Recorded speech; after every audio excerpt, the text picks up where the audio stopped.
This video is about what happened in 2016 in Massachusetts. On Sunday, August 7, 2016, a 27-year-old Vanessa Marcotte was visiting her mother, Rosanna, in the small town of Princeton, Massachusetts. On that sunny and warm day, she decided to go for a run as she was usually very active, often taking walks outdoors and practicing yoga. In a few hours, she was supposed to take a bus to New York City, where she worked and lived. After going for a run, Vanessa did not return home. Her mother, Rosanna, was very concerned about her daughter's long absence, as this behavior was unusual for Vanessa, so Rosanna went to the police for help. This case attracted a lot of national media attention, as this kind of incident had not happened in the small town of Princeton for the past 30 years. In addition, just a few days before, another runner and fitness blogger, Karina Vetrano, 30 years old, was involved in a similar incident in a New York City neighborhood.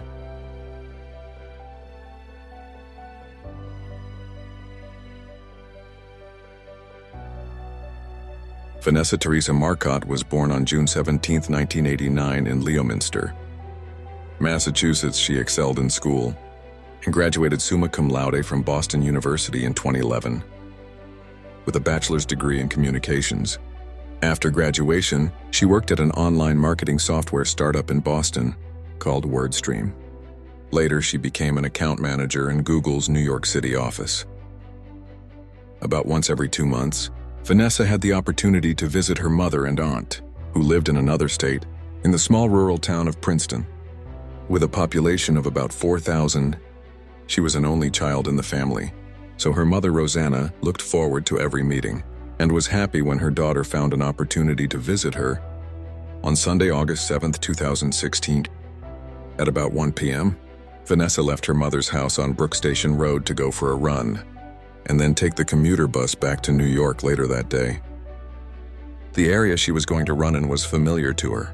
After several hours passed and Vanessa did not return, her mother contacted the police.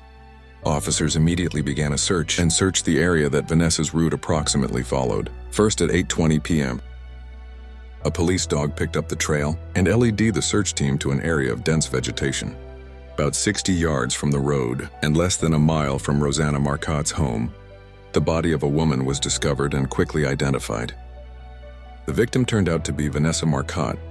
A preliminary examination of the body left detectives in no doubt that Vanessa's death was criminal in nature. Her body was stripped of her clothes, and there were some burn marks on her legs, hands, and face as evident.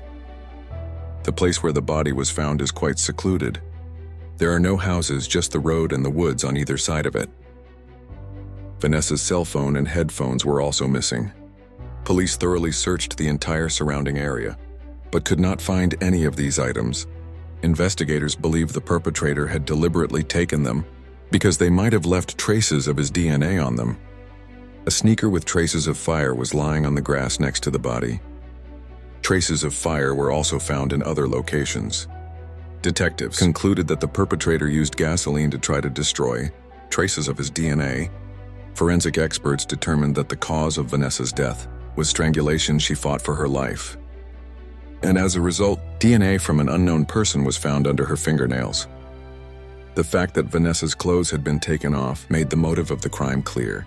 To be brief, the medical examiners found evidence of male contact. The DNA samples were tested, but no matches were found in either the local or national databases. For the small town of Princeton, with a population of less than 4,000 people, this type of crime was completely uncommon and therefore shocked the entire local population.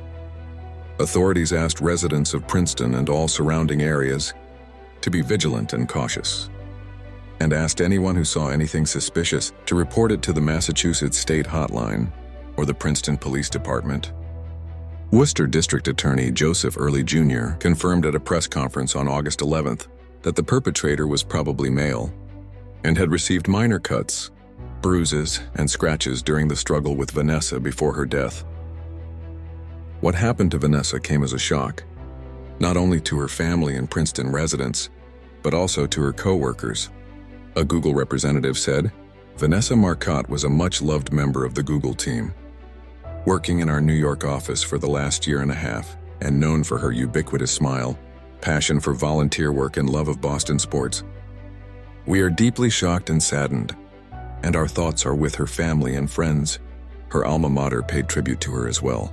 "We're so terribly sad for her family and friends," said Colin Riley, the executive director of media relations at Boston University. "They're in our thoughts and prayers."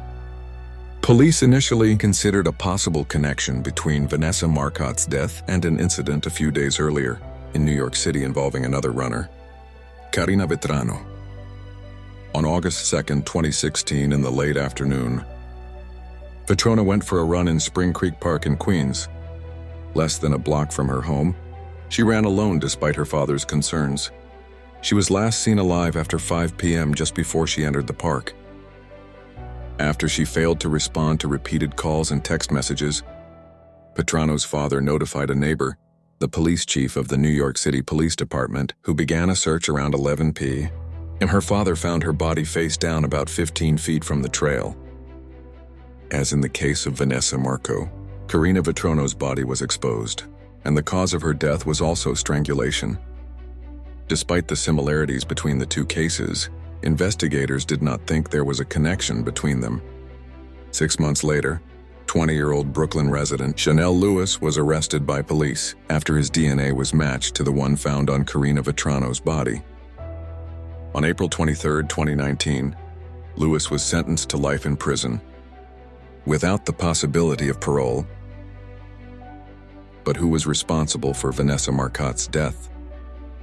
According to investigators, the person who took Vanessa's life either lived in or frequented Princeton, and most likely knew the area well. Detectives also believe that Vanessa Marcotte did not know the perpetrator and that their paths crossed accidentally. In the meantime, law enforcement once again sought help from the public, for whom separate 24-hour phone lines had been set up. Eventually, an eyewitness reported seeing Vanessa stop outside a local convenience store for a drink of water after 1 p.m. on August 7th and was last seen walking and talking on her cell phone. Investigators believe the attack on Vanessa occurred within the next 2 hours from the time she was seen outside the store. Her phone was turned off at 2:11 p.m. and has not been turned on since. Police officers were receiving and checking many clues, searching the area where the body was found several times, as well as the surrounding area, but it was not yielding the desired results. It was not until 3 months later that the police had more information about the case. A new witness said that on August 7th, he had twice seen a dark-colored Ford SUV parked on the curb, near where Vanessa's body had been found with the hood up outside. It was the driver, a man between the ages of 25 and 35 and who looked Hispanic. The first time the witness drove by the SUV was about 12:45 p.m. at that time. The driver was standing next to his vehicle and talking on the phone, and the second time, the witness drove past the same location at approximately 2:05 p.m. The SUV was standing in the same spot, but its hood was down and no one was visible inside or near the vehicle. Authorities began searching for a Hispanic man who owned a black SUV and allegedly lived somewhere near Princeton. On February 23, 2017, more than 6 months after Vanessa's death, Worcester County District Attorney Joseph Early Jr. released additional details of the investigation, stating that the DNA found on Vanessa's body had been sent to a lab, and a profile had been created based on the DNA evidence and witness testimony. The suspect was believed to be a Hispanic male, between the ages of 20 and 30, of athletic build, medium height, and with short or shaved hair. It was also believed that the suspect either owned or had access to a dark-colored SUV on the day of the crime, and must have had visible upper body injuries within days of the attack. About 3 weeks later, a police officer patrolling the streets of Worcester County saw a man who matched the description of the suspect. This man was driving a vehicle identical to the one seen the day Vanessa Marcotte died. The police officer quickly wrote down the license plate number on his hand. After finding out the identity of the owner of the car, the police team went to the house where he lived. That man was the 31-year-old Angelo Colon Ortiz, a Puerto Rican native who had no criminal history, was married with 3 children, and had lived in Worcester for less than a year. He worked for a third-party contractor of FedEx, made deliveries and was familiar with the town of Princeton and surrounding areas. According to his Worcester neighbors, Colin Ortiz was described as perverted and often made vulgar comments to people in the neighborhood. A former female Princeton postal worker also said that Colin Ortiz often made crude comments in Spanish about her and other women to his co-worker when the police asked Angelo about Vanessa Marcotte. He stated that he did not know her. Furthermore, he could not recall if he was in Princeton. On the day of the attack on Vanessa, he was asked to provide a sample of his DNA and he agreed, signing documents indicating that he agreed to provide his DNA for analysis. It took some time for the lab to run the test, which showed that Colin Ortiz's DNA matched the one found under Vanessa Marcotte's fingernails. On April 15, 2017, the man was arrested and charged 3 days later. Prosecutors alleged that on the day of the crime, Colin Ortiz bought $5 worth of gasoline from a store 6 miles from the scene, and that the purchase itself was made at 2:35 p.m. This meant that by that time, Vanessa was already dead, and the man returned to the scene to try to destroy the evidence, namely his DNA on Vanessa's body. The district attorney argued that the DNA evidence was obtained through all the proper procedures that helped bring the charges. However, Colin Ortiz's attorneys claimed that their client's DNA sample was taken in an irregular manner.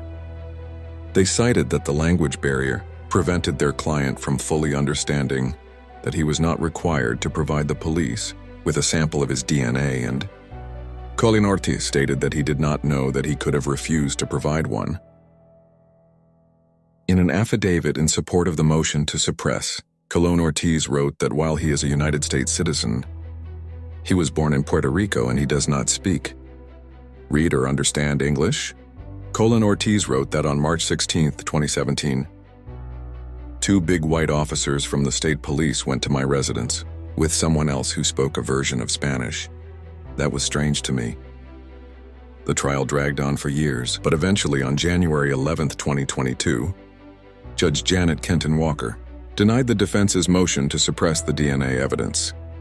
Colin Ortiz did not plead guilty to the charge of taking a life of the first degree, but in a plea bargain, he pleaded guilty to deprivation of life of the second degree, a charge that carries a shorter sentence.